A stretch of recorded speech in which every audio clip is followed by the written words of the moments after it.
Las ciudades perdidas que vamos a ver ahora, aunque muy diferentes entre sí, comparten varias características. Son insólitas, son bellísimas, pertenecen todas a un mismo país, el Yemen, y además se da la circunstancia que todas ellas se han perdido exactamente en el mismo momento, en el espacio y en el tiempo. Los hombres las olvidaron. Eso ocurrió a mediados del siglo XVII. Y solo hace muy poco tiempo, a partir de los años 70 de nuestro siglo, el 70 y tantos, el 75, 76, nos hemos reencontrado con ellas y nos ha sorprendido, nos han asombrado. El Yemen es un país atípico y sorprendente, que sufre de verse dividido en dos, un Yemen del norte y un Yemen del sur, que es una división falsa si las hay, porque el Yemen es solo uno, una misma cultura, una misma historia, un mismo arte. El Yemen no admite fraccionamientos. Y ahora, para quienes no sepan dónde están estas ciudades, ni el país que las contiene, vamos a recurrir a unos mapas.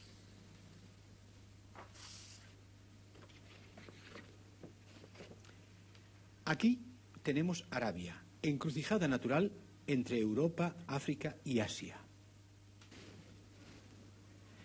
Y este es el Rub al-Khali, el gran espacio vacío, el desierto continuo más grande del mundo. El Rub al-Khali y los territorios circundantes constituyen la llamada Arabia desierta. Aquí tenemos la Arabia pétrea, cuya capital fue la mítica Petra que ya conocen ustedes. Y aquí, en este rinconcito, está el Yemen, al que los griegos y romanos llamaron Arabia Feliz. Como ven, está lleno de montañas, que son muy altas. La más alta de ellas es esta, el monte Shuaib, que alcanza 3.750 metros. Tanto el clima que estas montañas provocaban en el Yemen, como el lugar privilegiado de encrucijada que ocupaba Arabia, permitieron que a lo largo de 3.000 años se produjeran en este país no una, sino varias florecientes civilizaciones. Civilizaciones que a su vez levantaron ciudades tan hermosas como insólitas, algunas de las cuales continúan hoy vivas, llenas de gente, pero, cosa curiosa, manteniendo un tipo de vida propio del Islam medieval. Iniciamos, pues, nuestro viaje de reencuentro con estas ciudades perdidas.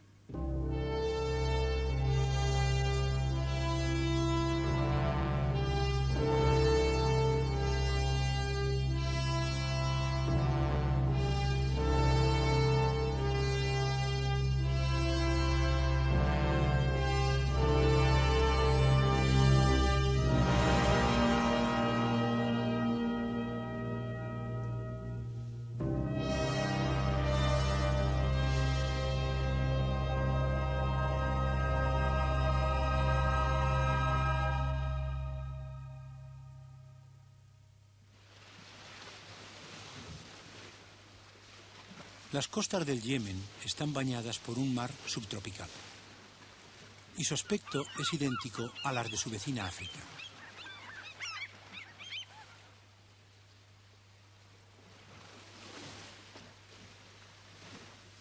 Tierra dentro de las costas yemenitas y a menos de un centenar de kilómetros, se alza de golpe un enorme macizo granítico que ocupa el 90% del Yemen. Unas montañas cuyas cumbres rozan a veces los 4.000 metros y que son ricas en valles espaciosos y cultivables. Sus cumbres detienen las cálidas nubes que vienen del mar y las convierten en lluvia.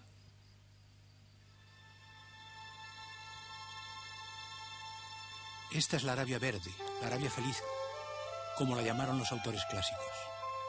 Aquí se da una rica agricultura, cereales, huertas, viñedos y por todas partes árboles, tanto frutales como de sombra.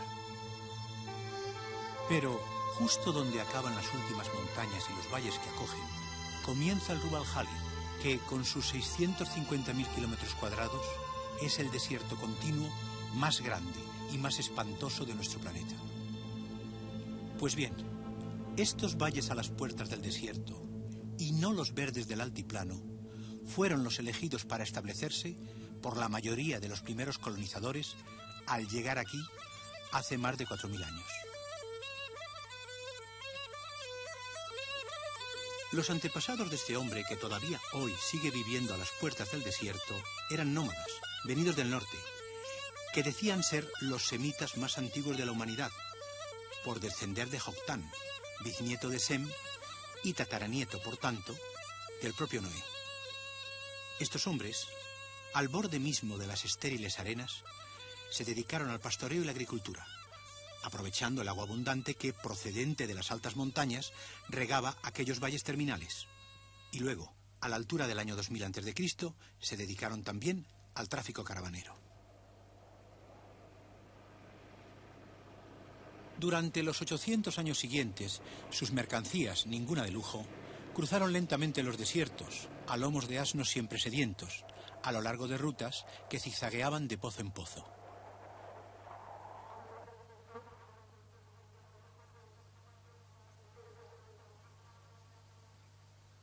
Cuando en el siglo XII a.C. se consigue domesticar al camello, los yemenitas ya cuentan con una mercancía de lujo que su territorio produce, el incienso.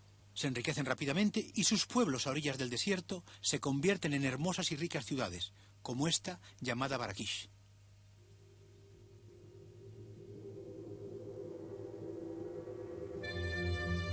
Imaginémonos verdes las tierras que la rodean.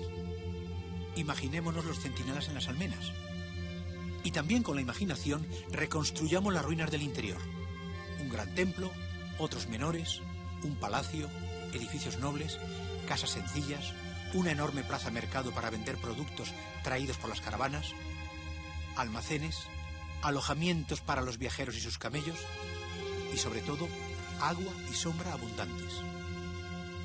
Ciudades como esta y mucho mayores florecieron al pie del desierto, gracias a la conjunción del comercio caravanero y el agua abundante. Un agua retenida en miles de cisternas y estanques y en cientos de diques y presas. Así, pudieron fundarse en estos desiertos, entonces verdes en buena parte, hasta media docena de reinos caravaneros. El más importante de todos ellos fue el reino de Saba, el de la famosa reina. Al principio ocupó un espacio muy reducido, unos 80.000 kilómetros cuadrados. Entonces, su capital era Sirwaz. Más adelante, siendo ya su capital Marib, llegó a ocupar casi toda la costa sur de Arabia y una buena porción de las costas y tierra firme de la orilla africana del Mar Rojo. La primera noticia que se tiene del reino de Saba la debemos a la Biblia. La reina de Saba, habiendo tenido noticia de la fama de Salomón y del templo por él edificado al nombre de Yahvé, vino para ponerle a prueba con enigmas. Entró pues en Jerusalén con un gran séquito de camellos, cargados de aromas y oro en grandísima cantidad, y de piedras preciosas. Salomón le resolvió todas sus proposiciones. No hubo cosa oculta para el rey y que no pudiera resolvérsela. Luego, la reina ofreció a Salomón los presentes que le había traído. Sabemos por la Biblia que le regaló 120 talentos de oro, o sea, unos 3.000 kilos del precioso metal. Además, le obsequió con aromas, es decir, incienso, mirra y especias cultivadas en las tierras ganadas al desierto por el reino de Saba. Por último, piedras preciosas en gran cantidad. Nunca más llegó tanta cantidad de aromas como la que la reina de Saba ofreció al rey Salomón. Pero también Salomón colmó de regalos a la reina. Luego, la reina se despidió y marchó a su país, acompañada de sus servidores. Aparte del testimonio de la Biblia sobre la reina de Saba, no ha aparecido hasta la fecha un solo documento histórico que la cite. Leyendas sobre ella sí, hay muchas, innumerables.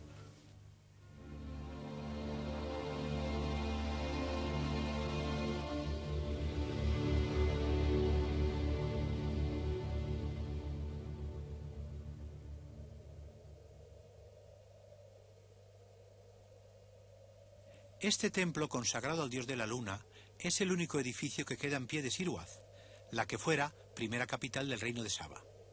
Las inscripciones en sus muros nos permiten saber que fue edificado en el siglo V a.C. Cabecitas de cabras montesas constituyen el motivo decorativo de los frisos. El macho de esta especie se ofrecía en sacrificio al dios lunar.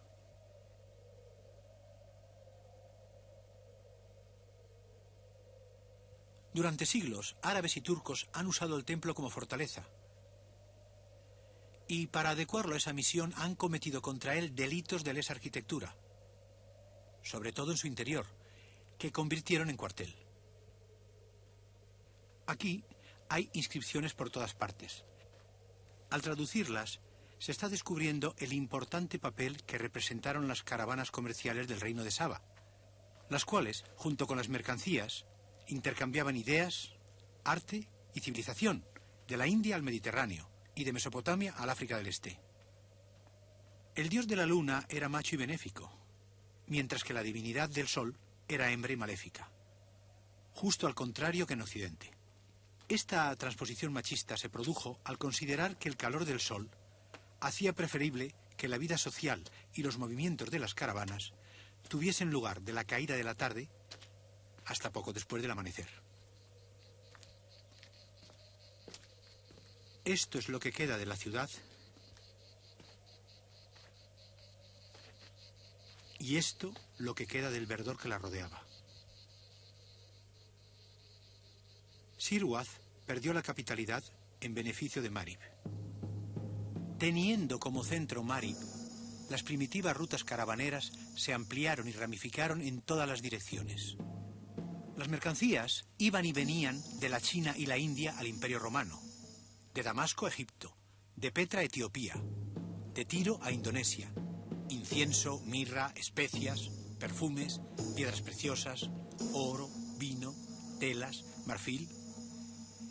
¿Qué queda hoy de la rica y poderosa Marib?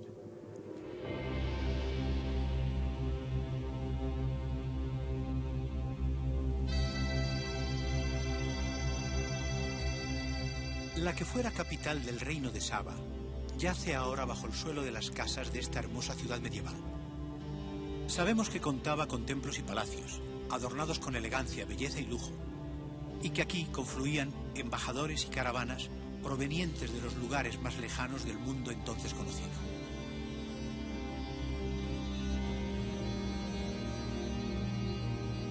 Aunque todavía no excavada sistemáticamente, sus ruinas ya nos han entregado piezas muy importantes, como por ejemplo los rostros esculpidos de aquellos fieles que depositaban sus retratos como exvotos en los templos de los dioses. Columnas que habían permanecido caídas durante más de 1000 años se vuelven a poner en pie, pero esta vez para soportar techos humildes, como el del patio de un almacén de cereales. Estas desenterradas imágenes de alabastro nos permiten saber cómo se imaginaban los sabeos a sus divinidades de la fertilidad, femeninas y con una espiga de trigo en la mano.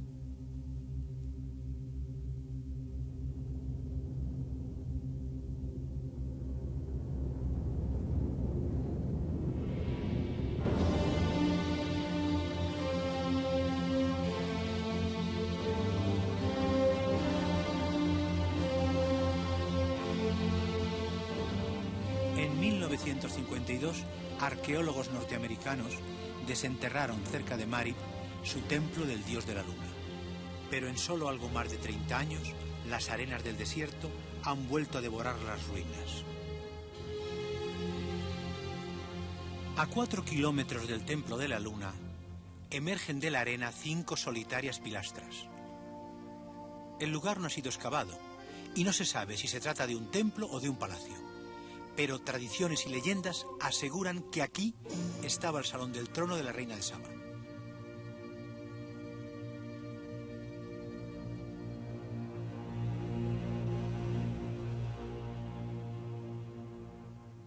Estas casas son casi idénticas a las que se levantaban aquí hace 2000 años. Pero entonces la tierra era tan verde y tan poblada de árboles que decía un proverbio: no teman al ardiente sol los viajeros que quieran visitarnos. La sombra de nuestros árboles los acompañará donde quiera que vayan. Estas son las ruinas del sistema terminal de distribución de aguas de la que fue la octava maravilla del mundo antiguo, la gran presa de Marib. Comenzada a construir hace casi 3 milenios, estuvo en servicio durante más de 1300 años. Recorramos rápidamente el 1,5 kilómetros que nos separa de ella, porque vale la pena visitarla. Esta es la esclusa de la orilla derecha. La esclusa se abre entre las dos torres. Al otro lado del río se ve la pared rocosa de la orilla izquierda. Desde aquí no se distingue ningún resto del dique de la presa, pero ya los veremos cuando nos acerquemos a la esclusa norte, a casi 700 metros de aquí, y cuyas torres ahora se divisan a lo lejos. Antes de que se construyese la presa, las cosas estaban así. Este era el lecho de un río estacional, el Wadi Adana, seco durante más de la mitad del año y lleno de abundantes y tumultuosas aguas en la época de lluvias. Aguas que no podían regar la llanura porque su cauce quedaba más bajo. Además, nunca llegaban a mar alguno, tragadas en parte por la arena del desierto y en parte evaporadas por el ardiente sol. Para aprovechar tan precioso líquido, los sabeos levantaron un dique de tierra de sección triangular, de 18 metros de altura, 80 de base y 600 de longitud. Luego, revistieron su cara interna de un hormigón de guijarros y argamasa y colocaron una esclusa a cada lado.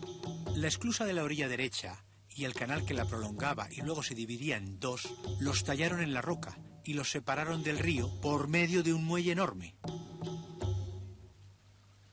Solo al compararlo con una figura humana nos damos cuenta de sus verdaderas dimensiones.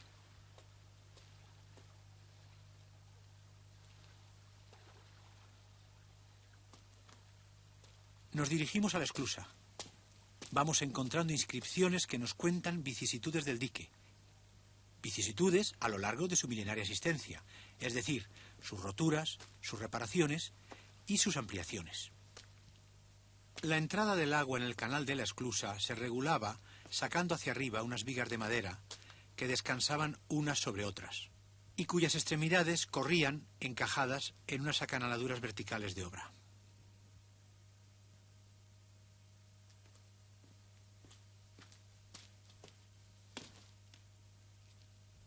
En cuanto se levantaba una o varias vigas, el agua se precipitaba por aquí y enfilaba el canal, el cual se dividía en dos más pequeños, cada uno con su esclusa, al llegar a la proa rocosa que vemos en primer término.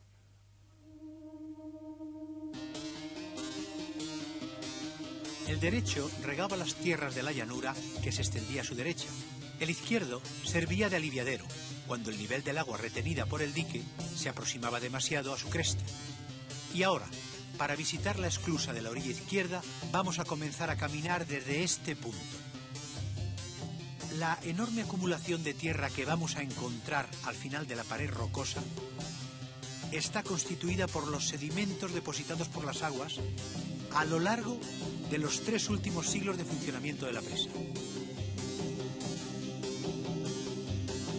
El color amarillo indica la extensión alcanzada por los sedimentos acumulados en el suelo en los 3 siglos que dejó de limpiarse anualmente la presa.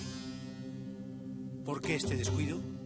Pues porque cada vez había menos gente en Marin. Había comenzado la decadencia de los reinos caravaneros debido a que en el siglo I de nuestra era, un navegante griego había descubierto las leyes que rigen el soplo de los vientos en el Mar Rojo y en el Índico.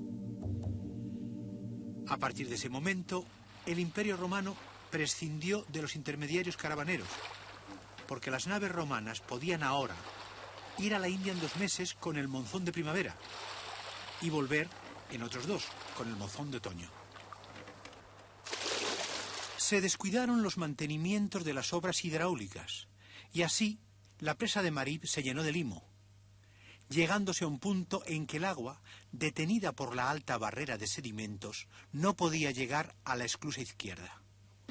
Entonces se hizo una chapuza de emergencia. Se abrió una garganta a través de los sedimentos. Pero, a partir de determinado momento, con la presa llena de sedimentos cada vez más horizontales, el agua con frecuencia rebosaba por encima de la cresta del dique, atacando su cara externa. Al fin, el dique reventó. Ahí vemos lo que ha quedado del dique.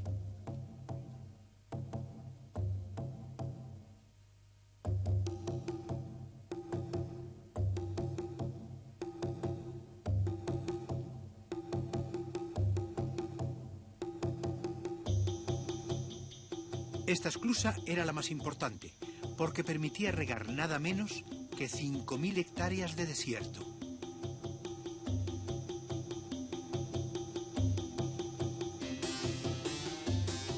Al final de este canal, de más de 1,5 kilómetros de longitud, había un gran estanque con esclusas para más de una veintena de canales que regaban la inmensa llanura y abastecían de agua a Marid. Al reventar el dique en el siglo VI de nuestra era, unos pocos años antes de que naciera el profeta Mahoma, los habitantes del antiguo reino de Saba abandonaron sus ciudades del desierto y marcharon a las montañas. Pero no se instalaron en los valles que, aunque ricos en agua y buenas tierras, eran difíciles de defender de bandidos y soldados enemigos, sino que fundaron sus pueblos en las más ásperas cumbres de las montañas más áridas.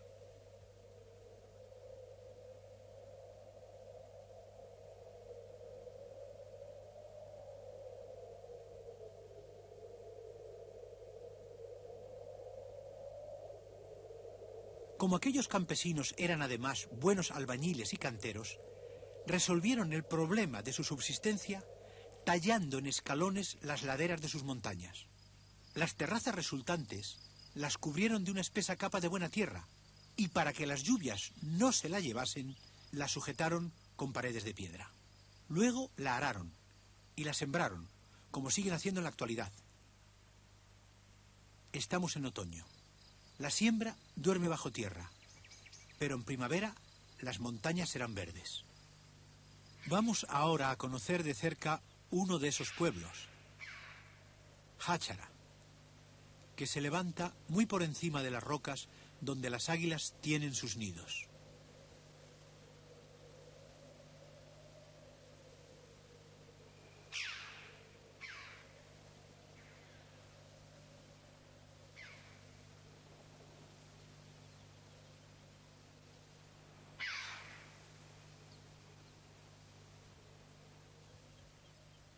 Háchara está fortificado, siendo las mismas paredes externas de las casas de la periferia las que forman la muralla. Si se añade a esto que para entrar en el pueblo solo se abre una pequeña puerta en ella, uno se explica que estos lugares hayan sido, durante siglos, y hasta muy entrado el nuestro, prácticamente inexpugnables.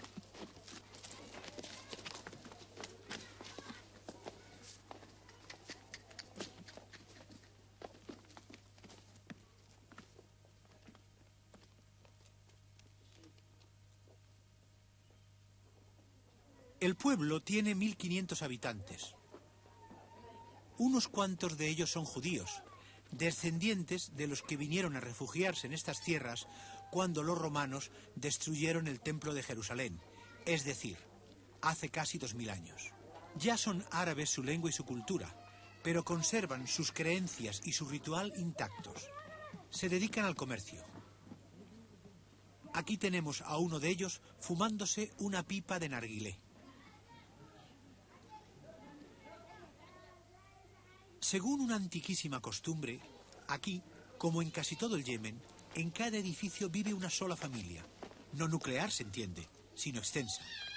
Ya que bajo un mismo techo conviven el patriarca, su esposa, los hijos, sus esposas y los nietos, es decir, 3 generaciones. Las piedras de estas altas y espléndidas casas no están unidas con argamasa alguna, sino una sobre otra, en seco y calzadas cuando se requiere con pequeñas lascas, y así aguantan siglos y siglos. La decoración de sus fachadas se logra con simples dibujos de cal o bien usando piedra de diversos colores.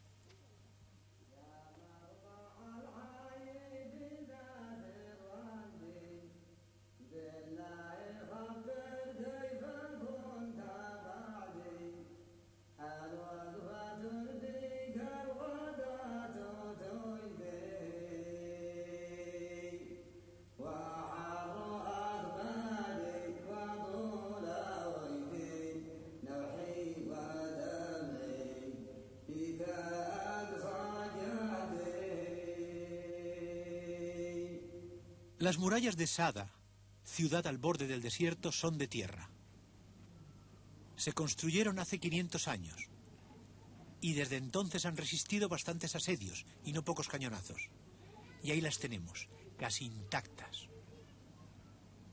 Lo mismo que sus murallas, las casas de Sada son de arcilla, como ya lo eran en tiempos de los reinos caravaneros, cuando la ruta del incienso pasaba por aquí.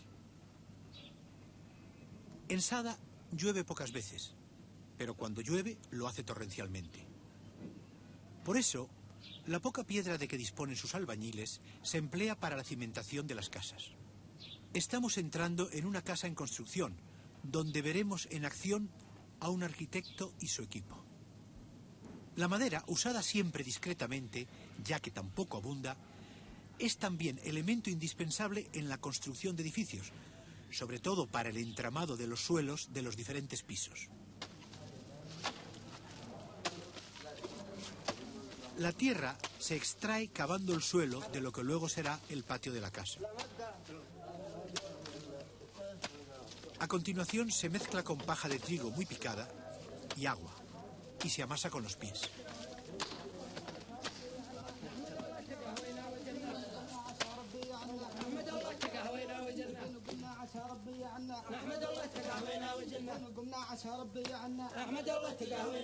Los obreros recitan unas salmodias que, marcándoles el ritmo, facilitan su tarea.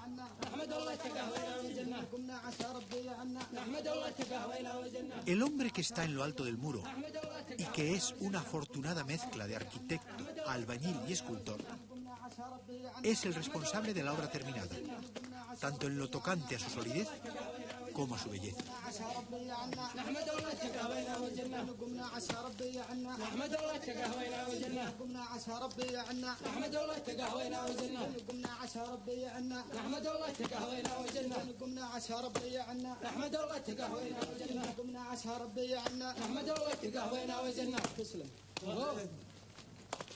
Cronómetro en mano hemos comprobado que estos hombres han levantado en menos de un cuarto de hora un trozo de pared de 5 metros de longitud, 60 centímetros de altura y 40 centímetros de anchura.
أكبر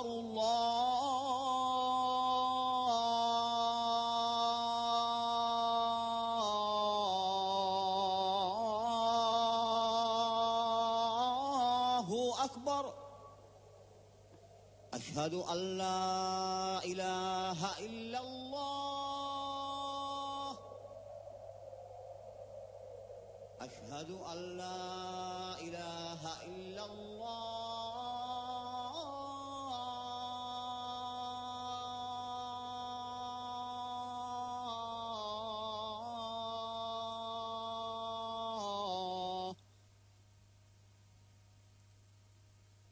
أشهد أن محمدا رسول الله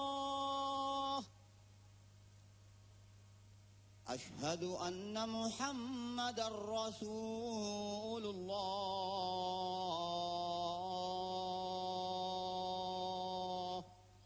حي على الصلاة حي على الصلاة.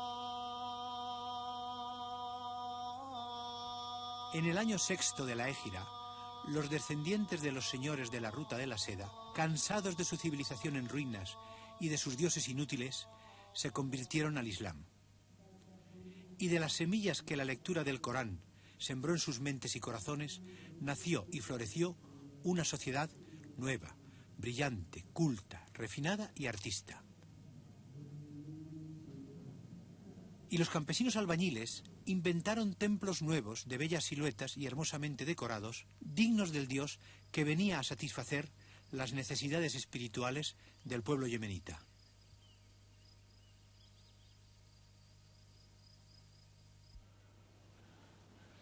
Entre los siglos XIII y XVII de nuestra era, Tsavid fue sede de una brillante universidad donde miles de jóvenes del Yemen, Abisinia y Somalia cursaban estudios en unos 250 centros académicos.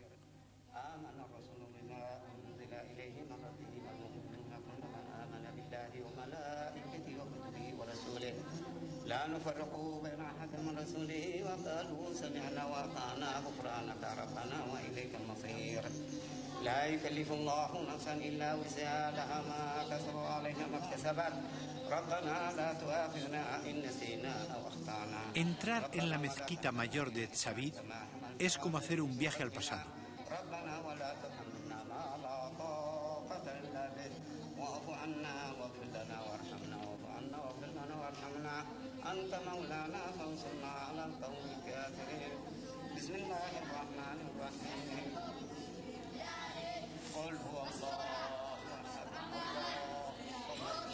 Así aprendían los niños a recitar el Corán hace 1000 años. Exactamente así.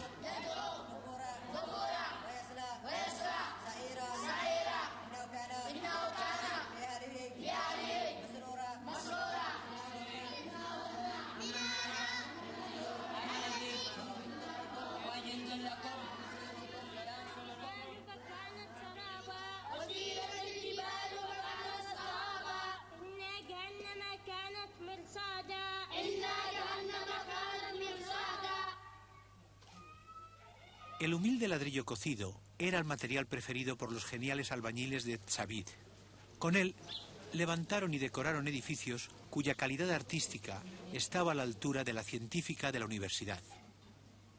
Y encalando los ladrillos sin que el blanco tocase la argamasa que los une, consiguieron, con la colaboración de la luz del sol, hacer más bellas las paredes tanto de los palacios como de las simples tapias. Otro modo de decorar las fachadas consistió en el empleo del estuco, trabajado como un bajorrelieve.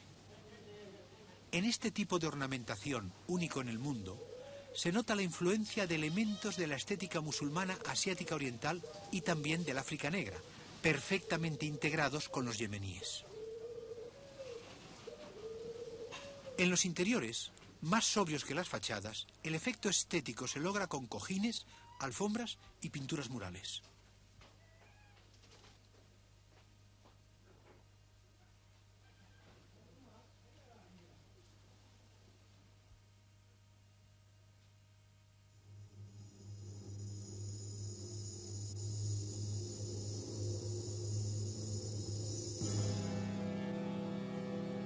Los dos personajes históricos más importantes del Yemen han sido mujeres. Una ya la conocemos, la reina de Saba. La otra reina también se llamó Arwa. Esta ciudad, Jibla, fue su capital.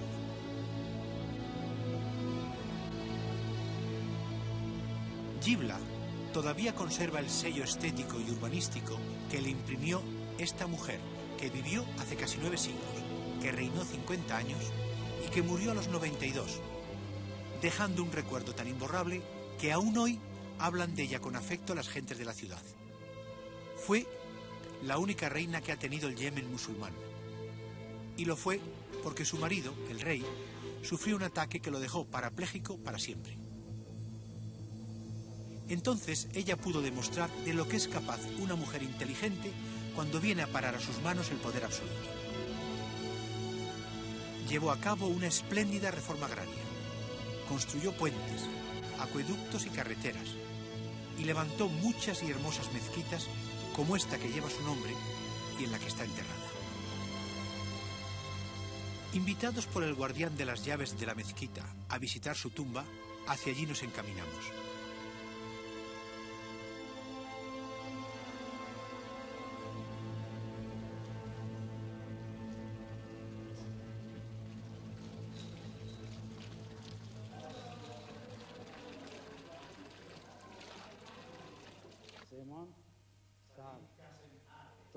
El guardián de las llaves, admirador incondicional de la reina.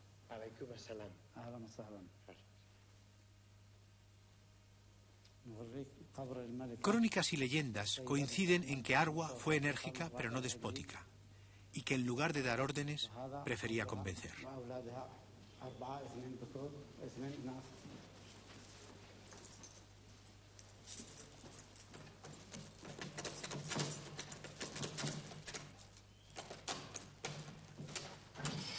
Su tumba es muy sencilla, una caja cubierta por una colcha dentro de una pequeña alcoba perfumada con incienso.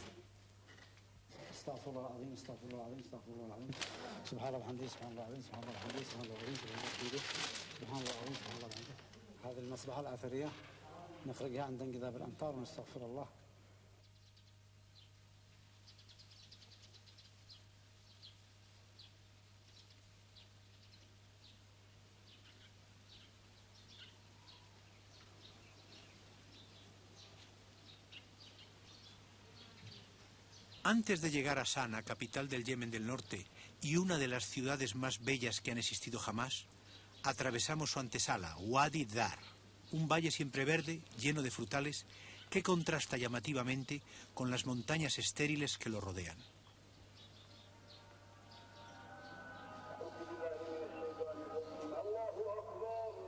También Sana está rodeada de montañas desnudas. El agua que alimenta su existencia procede en su mayor parte de inagotables corrientes subterráneas a 30 metros de profundidad, a las que se llega perforando pozos. Cada casa tiene su pozo, lo mismo que tienen los suyos los innumerables huertos que hay dentro de la ciudad. Aunque la leyenda dice que Sana fue fundada por Sem, hijo de Noé, la verdad es que la ciudad no es tan vieja. Se sabe que hace 2000 años era una importante ciudadela en la ruta de las caravanas y que ya ciudad ha sido capital del Yemen los últimos 1500 años, con algún breve intervalo, como cuando la reina Arwa prefirió la ciudad de Jibla. Extramuros de la Sana medieval prolifera la Sana moderna. Esta ciudad no habría sido posible sin una terrible guerra civil entre monárquicos y rebeldes republicanos, que duró de 1962 a 1968. La victoria final republicana liquidó una monarquía teocrática milenaria, que había dado la espalda a la historia durante los últimos 300 años. La batalla decisiva se libró en la propia Sana. La ciudad, defendida por los republicanos, soportó durante 70 días las acometidas de ejércitos realistas más numerosos y mucho mejor armados, que al final no consiguieron escalar o perforar su en algunas partes milenaria muralla de tierra.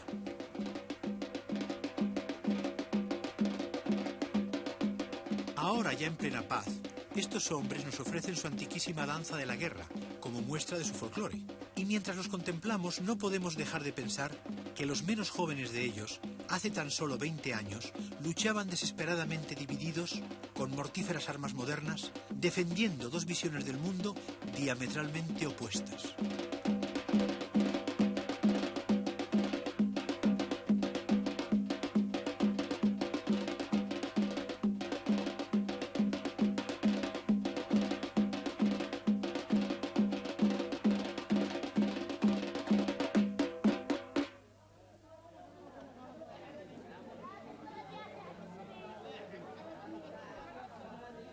Cruzando la muralla por esta puerta, la del sur, y caminando hacia los dos blancos minaretes, que son los de la mezquita mayor, daremos con el lugar más adecuado para conocer de cerca a los habitantes de esta ciudad medieval, su zoco.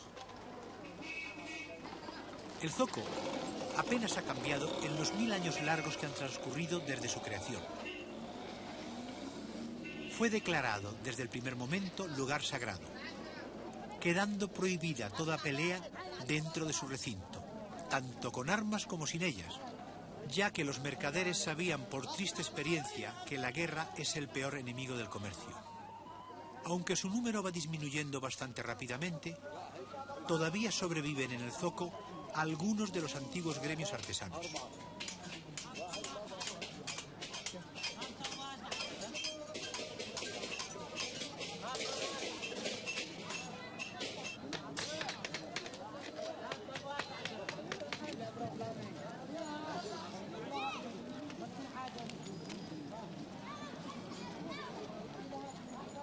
Desde que el camello se ha visto sustituido por el motor, este antiguo edificio y otros como él se han visto reducidos a lugares de almacén y ventas al por mayor. Pero mientras hubo caravanas, estos patios alojaron camellos. Y los huecos de los soportales albergaron tiendas donde los mercaderes viajeros vendían sus productos. Y mientras los vendían de día, pasaban sus noches aquí, en estos cuartitos del piso superior, hoy convertidos en trasteros, y entonces con cómodos divanes, alfombras, cojines y esterillas. La puerta se hacía grande para que los camellos pudieran entrar cargados. Hoy es casi imposible ver un camello en el zoco de Sana.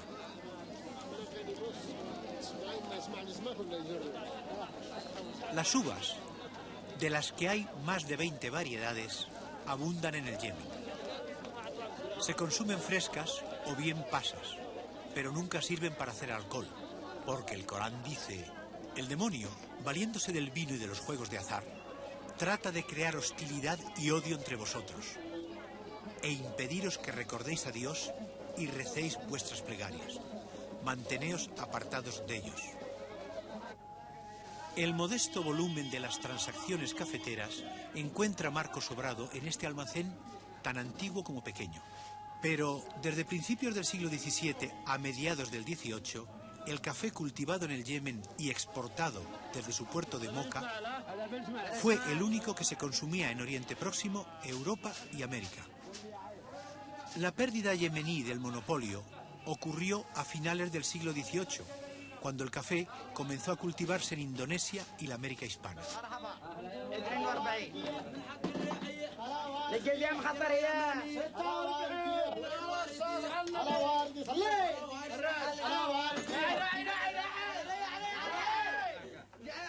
Cuando un occidental visita el zoco de Sana, se imagina que así debieron ser los mercados de las 1001 noches.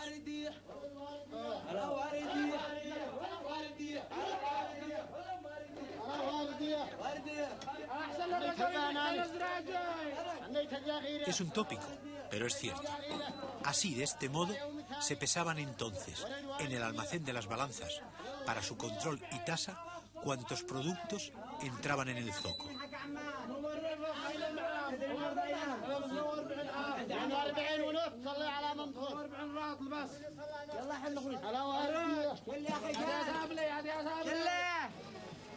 El negocio más próspero del zoco de Sana es el de la venta de unas dagas de hoja curva llamadas jambias. Todo varón yemenita de más de 12 años de edad lleva una jambia en la cintura, no como arma, sino como símbolo de su virilidad y emblema de su posición social. La de este hombre lo identifica como miembro de la aristocracia social. Empuñadura de asta con adornos de oro, vaina de plata finamente trabajada y cinturón forrado de brocado y bordado con hilo de oro y plata. Él mismo nos dice lo que le pagarían por su jambia si la vendiera: 10.000 reals, es decir, unas 250.000 pesetas.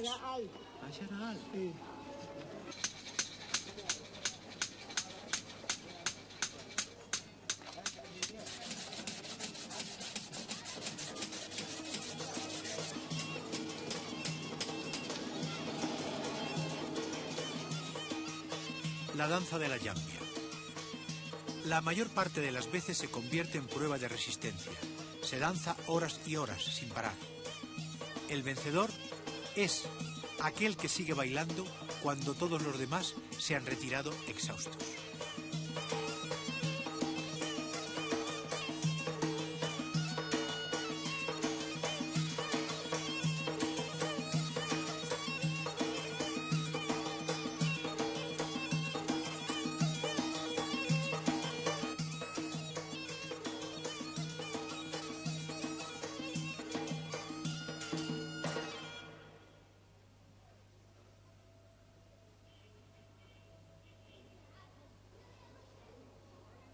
Las casas de Sana tienen de 4 a 8 pisos. Sus cimientos son de basalto. Los 2 primeros pisos de piedra caliza y de ladrillo los superiores. Las mezquitas son de piedra, pero los minaretes se construyen con los mismos materiales que las casas. Idénticos materiales e idéntico procedimiento decorativo. Ladrillos salientes como en Savid. Tanto la decoración como los contornos de las ventanas se blanquean con una lechada de gos, que es una mezcla de yeso cocido y cal, a la que se añade clara de huevo para hacerlo impermeable. Elemento indispensable en toda casa es la fresquera. En ella, el agua, contenida en vasijas de barro muy porosas, que rezuman copiosamente, se mantiene siempre fría. En todas las casas de Sana hay cuartos de aseo, a veces uno en cada piso. La banda de estuco vertical blanca indica el lugar por donde bajan las aguas sucias. Veamos cómo son los cuartos de aseo. En este hay una peana en el centro. Sobre ella se coloca un gran recipiente lleno de agua limpia. Hay 2 pares de reposapiés. El que tiene agujero es el evacuatorio y va a dar, por debajo del pavimento, al pozo de aguas sucias. El otro corresponde al lugar del lavado del cuerpo, tarea que se lleva a cabo varias veces al día, ya que el Corán exige que las 5 oraciones cotidianas a que todo musulmán está obligado se reciten con el cuerpo limpio. También hay un hornillo de carbón para calentar el agua y estantes empotrados en la pared. Aquí tenemos un cuarto de aseo. Ahí está el recipiente. Los reposapiés para lavarse. Los del evacuatorio. Las paredes decoradas y dadas de gos para poder limpiarlas con agua. El caldero para el agua caliente y el hornillo. Además de los numerosos cuartos de aseo de sus casas, los habitantes de Sana han contado siempre con numerosos baños públicos, que pueden ser a veces grandes como este, o bien pequeños como este. Se toma un baño completo visitando 3 salas sucesivas. La primera a temperatura normal, la segunda templada y la tercera llena de vapor. Además de sus funciones de limpieza corporal y purificación ritual, los baños también han desempeñado siempre el papel de lugares de esparcimiento y contactos sociales. También las mujeres disfrutan de los baños. Hay unas horas reservadas para la clientela masculina y otras para la femenina. Nos encontramos en la sala de reposo y masajes de unos baños muy antiguos, donde se han utilizado, cuando su construcción, piedras de edificios muy anteriores. Un ejemplo, esa columna en primer término es Sabea. Buena parte de las aguas residuales de baños y cuartos de aseo van a parar a las numerosas huertas del interior de la ciudad. Huertas que, al estar rodeadas de tapias, no se pueden disfrutar desde la calle, pero sí desde los pisos superiores de las casas. El piso más alto de cada edificio está destinado a la mejor habitación, llamada mafraj. Tiene más ventanas y mayores que ninguna otra de la casa. Aquí tenemos la planta de un mafraj típico de clase media modesta. El mafraj es habitación de uso exclusivo masculino. Aquí se reúnen los varones de la casa con amigos e invitados. El que visitamos ahora pertenece a un palacio y es uno de los más hermosos de la ciudad. Ahí están los varones, fumando en sus pipas de agua, los narguilés, rodeados de bandejas llenas de fruta y recostados en cómodos divanes. Y en el centro, un quemador de incienso perfuma el ambiente.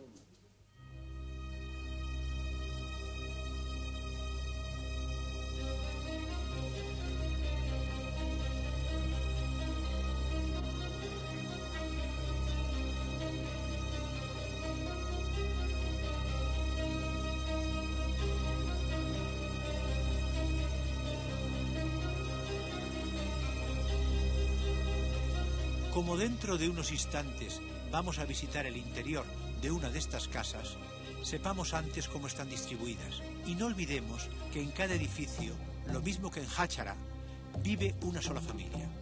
Vemos el Mafraj arriba con su amplia ventana y vemos que los 3 cuartos de aseo con que cuenta vierten a un pozo que termina en el denominado cuarto del estiércol. Si comenzamos desde el primer piso hacia arriba, nos encontramos con el zaguán de la entrada. A la izquierda una cuadra y sobre ella un almacén. Luego, en todos los pisos, cuartos de estar, además de dormitorios, comedor y otras habitaciones que dan a otras fachadas. La boca del pozo da a la cocina. El piso en que ésta se encuentra incluye siempre el comedor y es así. El penúltimo piso pertenece exclusivamente a las mujeres. Cuentan en él con una habitación que en el mundo femenino cubre las mismas funciones que el Mafraj en el masculino. La casa en la que ahora vamos a introducirnos es la de Ahmad, un comerciante que se gana la vida vendiendo jambias en una tienda de 4 metros cuadrados que posee en el vecino zoco. Ahmad en estos momentos se encuentra en un salón del 3er piso recibiendo a un invitado, un joven que se llama Taha y se acaba de casar con Madiha, hermana de la mujer de Ahmad. Como Taha no conoce la casa, Ahmad se la está presentando. Una pequeña puerta semioculta llama la atención de Taha y Ahmad le informa que es la de la alcoba de la desfloración. Se denomina así el cuartito donde duermen la primera noche los recién casados. Y ese es el único uso que la habitación recibe. Mientras Ahmad va a buscar té para su invitado, Taha no puede evitar el impulso de volver a contemplar la alcoba, que quizás le ha refrescado agradables recuerdos de su muy reciente noche nupcial.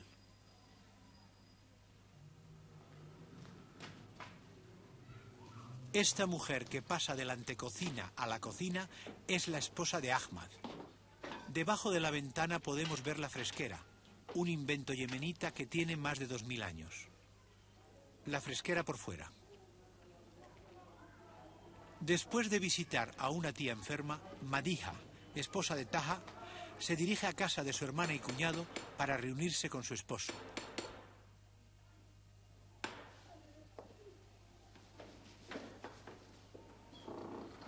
Ahmad y Taha son 2 hombres progresistas que tratan a sus esposas en un plano de igualdad poco común aquí.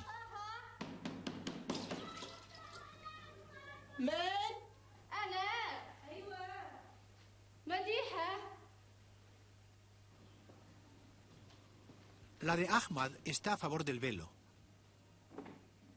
Taha, por su parte, es republicano y se hizo novio de su mujer cuando vino a saber que ella estaba contra el velo. Para evitar los insultos de los integristas furibundos, lo lleva cuando ha de transitar por ciudades o barrios muy tradicionales.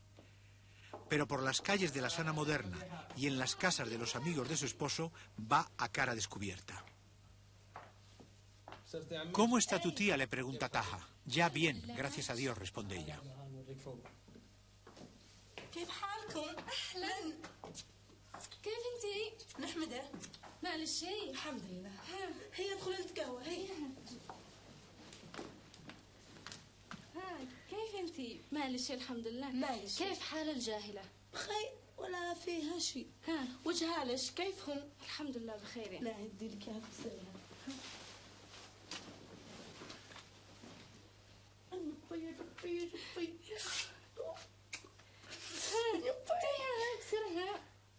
No hace falta decir de qué sexo es este pequeño ser. obedeciendo la interpretación coránica vigente en el Yemen, deberá velarse el rostro al llegar a la pubertad. Como Taha y su esposa van a pasar una semana en la ciudad, Ahmad le muestra las mejores habitaciones dormitorio para que escoja una de ellas.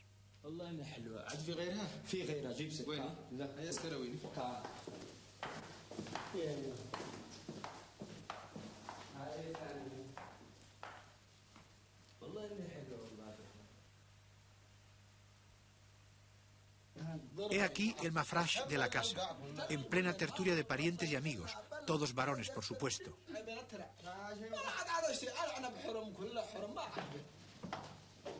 Hacia allí se encaminan los dos hombres.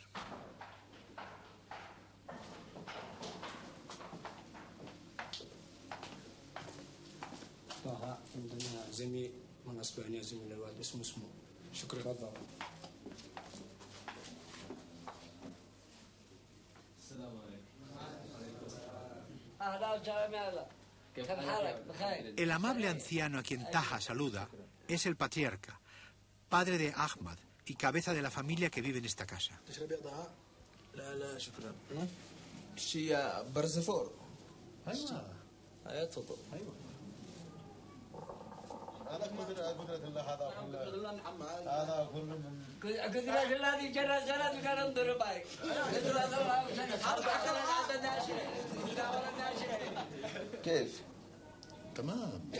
Es un pequeño universo donde conviven 3 generaciones, pasado, presente y futuro, de uno de los países más antiguos y fascinantes del mundo.